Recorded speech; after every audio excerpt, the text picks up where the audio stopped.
Балалар, дүниетану сабағын бастаймыз. Сабағымызды бастамас бұрын көңіл күйімізді көтеріп алайық. Серпіс ата. Бүгінгі күн терезеден бізге міне күн қара. Сондай жақсы көңіл күймен басталады бұл сабақ. Алладан аман болайық, қауіпсіздік сақтап. Сабақтың тақырыбы катаклизм кезіндегі менің қауіпсіздігім. Сабақтың мақсаты.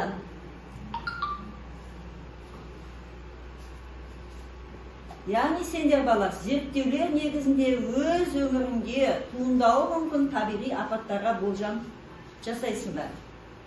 Қандай катаклизмдер болатынын есіңе түсіресіңдер. Және катаклизм кезіндегі қауіпсіздік шараларын мен танысасыңдар.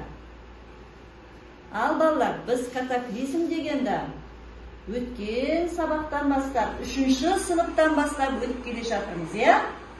Сонымен, келесі әдіс балалар, жедел жауап әдісі. Ал катаклизм дегеніміз не еді? Кім айтады? Қасымжан? Катаклизм дегеніміз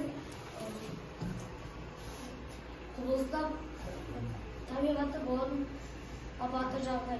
Дұрыс, табиғаттағы апатты құбылыстар, иә? Катаклизмнің біз бірнеше түрін өткенбіз, е балалар? Соның маған түрлерін кім атап береді? Режеп. Катаклизмге жер сілкінісі, қар көшкіні, құйын, өрт жатады. Тағы да толықтырасың ама. Үнжу айта ғой. Найзағай өрт. Найзағай ойнауы, иә? Найзағай ойнауы, өрт шығу жанартардың атқылауы. Жасы құйын, мені осыларда катаклизмде жатады екен. 3-ші сұрақ. Олар бізге қалай әсер етеді? Кәнеки, Қазбек. Олар жануарларға, өсімдіктерге, адамдарға және табиғатқа зиянын келтіреді. Табиғатқа зиянын өте зор зиянын келтіреді екен, е? Жақсы. Өз өмірлерінде қандай катаклизмдер туындауы мүмкін? Біздің осы тұрып жатқан аймағымызда қандай катаклизмдер болуы мүмкін? Алихан? Су тасқын, қар көшкіні, жер сілкінісі, қатты боран. Дұрыс айтады, өте дұрыс айтады Алихан. Міне осындай катаклизмдер болуы мүмкін. Жақсы, жедел жауап әдісіне өте жақсы жауап. Балалар, мұндағы суретке қарайық. Катаклизм түндерін, кәнеки тағы да суретке қарап атайықшы. Қандай катаклизмнің суреттерін көріпсіне? Біріншісі не болуы мүмкін? Арниет? Қатты бұршақ. Өте үлкен көлемде бұршақтар жауып жатыр. Екіншісі кәні? Қайсар? Өрт. Орманның өртенуі. Немесе жазда күн қатты ыстық болса, өрт шығып кетеді екен. 3-ші суретте не көріп тұрмыз? Ақерке? Су тасқыны. Су тасқыны кезіндегі балалардың суға түсіп кетуі. 4-ші суретте не көріп тұрмыз кәнеки? Қасымжан? 4-ші суретте найзағай ойнауы. Дұрыс, найзағай ойнауы. Бұл да бір катаклизмнің түрі екен. 5-ші суретте не көріп тұрмыз? Ханзада? Қар көшкіні. Дұрыс, қар көшкіні. Өте қалың қар жауған уақытта тауларда қар көшкіні болады екен. 6-ші суретте не көріп тұрмыз кәнеки? Шахноза? 6-ші суретте су тасқыны. Су тасқыны бала көктемде болады. Қар қалың түскен жылы, күн өте қатты көктемде ерте еріп кетсе, күн ыстық болып кетсе бала, су ауылдың бәрі су қаупі басталады деген су. Балалар, біздің тұратын аймақтарда жыл мезгілдерінде әртүрлі катаклизмдер болып тұрады екен. Мысалы, бірінші қай жыл мезгілі? Қыс мезгілі. Қыс мезгілінде қандай катаклизмдер болады екен? Ерасыл? Қыс мезгілінде қалың қар жауы және де боран тұру. Боран, дауыл тұруы мүмкін, иә? Ақ боран болады. Жақсы.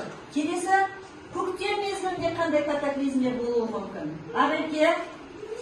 Қыста қалың қар жауып, көктемде күн ыстық болғанда, сондай кезде су қоймасындағы судың деңгейі ернеуінен асып, елді мекендерге қауіп төндіруі мүмкін. Жақсы, тамаша. Келесі жыл мезгілі күз. Күз мезгілінде қандай катаклизм болуы мүмкін? Әсел? Күзде суып шаруашылыққа зиян келуі мүмкін. Күздің күні ерте күн, яғни суып кетсе балалар, бізді, яғни егін шаруашылығына өте зиян келтіреді екен, иә? Адамдар жинап үлгере алмайды. Ағаштардың жапырақтары түсіп бітпей жатып, күн суып кетсе, ағаштардың жапырақтарын бәрі мұз қатады да, көтере алмай, бұтақтары сынады. Балалар, бүгінгі сабағымызға байланысты қазір сендер бейне жазба көресіңдер. Ол бейне жазбаны өте мұқият тыңдаймыз. Өйткені сендерге осы су, яғни тасқыны болған кезде, яғни қауіпсіздік ережелері туралы, яғни ереже құрастырасыңдар. Оның өздері осы бейне жазбаға қарап отырып құрастырасыңдар. Тапсырма түсінікті болса, бейне жазбаны өте мұқият тыңдаймыз.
Балалар, бейне жазбаны өте мұқият тыңдады деп ойлаймын.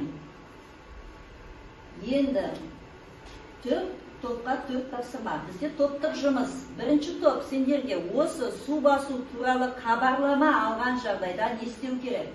Мысалы, су басады деп теледидардан хабарлады. Сол кезде не істеу керек екенін, бірінші топ соған ереже жазасыңдар. Екінші топ, кенеттен су тасқыны болады, бәрі уақытта хабарлай бермейді. Кенеттен су тасқыны болған жағдайда не істеу керек? Міне, оның ережесін екінші топ сендер жазасыңдар. Үшінші топ, су тасқыны болған жерде қауіпсіздік ережесі. Су тасқыны болған уақытта қандай қауіпсіздік ережесін сақтаймыз? Бұған да сендер ереже жазасыңдар. Төртінші топ, су тасқыны болған уақытта адамдар суға түсіп кетуі мүмкін, суға түсіп кеткен жағдайда не істеу керек? Міне соған ереже жазамыз. Ал балалар, іске сәт.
Birinchi to'p o'zlarining suv bosu xavfi kezінде qanday erejeler жазды? Hanzada Su basу туралы хабарлама алған жағдайда не істеу керек? Бірінші ереже, суды газды пешті өшіру керек. Екінші, герметикалық ыдысқа су дәрі ауыстыруға арналған аяқ киім және киім салып аламыз. Үшінші, есік пен терезелерді жабамыз. Төртінші, эвакуациялық жерге барамыз.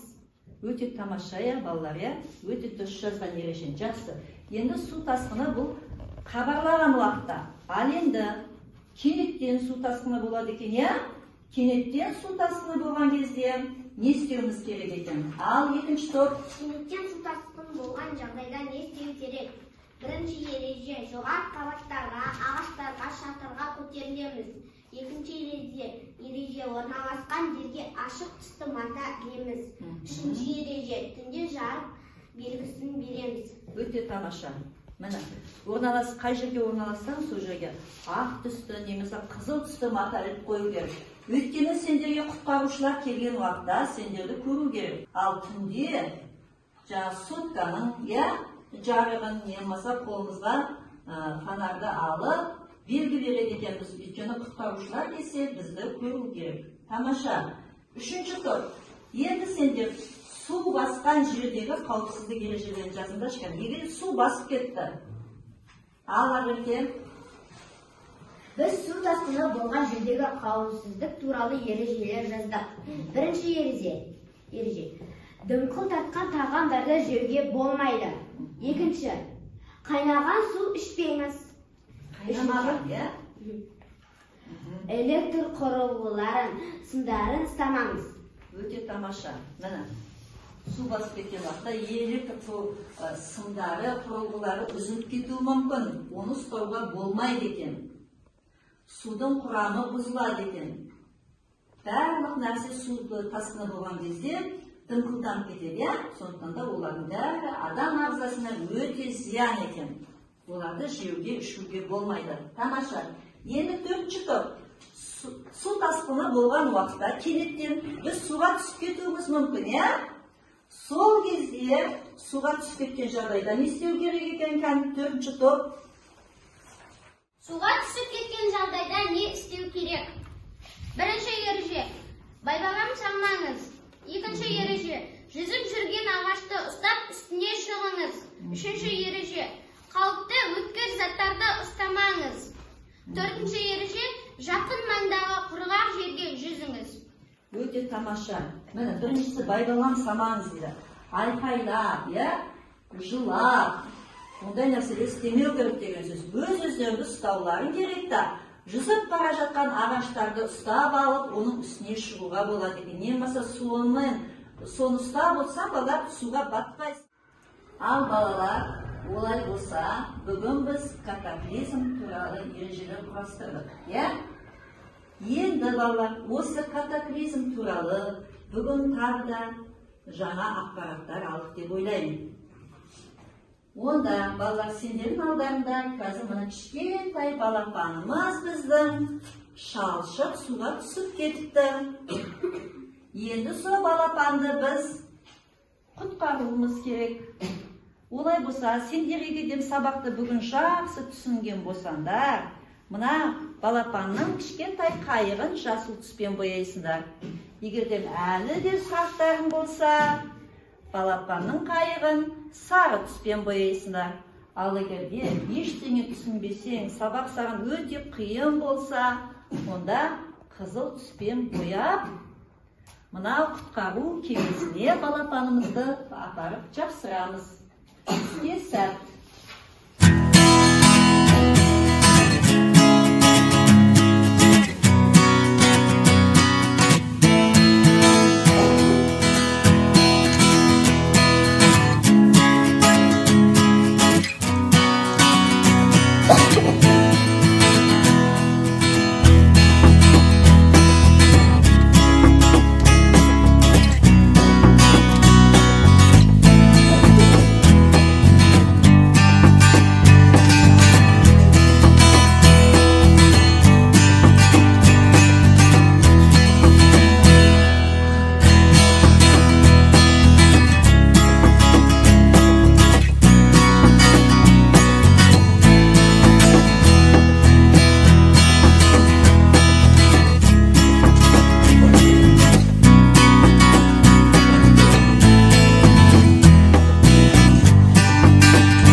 жасыл түсті қайыптар өте көп екен. Олай болса сендер бүгінгі сабақты өте жақсы түсінді деп ойлаймын.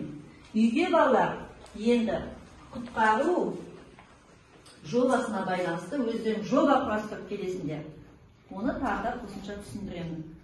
Рахмет балалар, өте сабаққа жақсы қатыстыңдар. Сабақ аяқталды.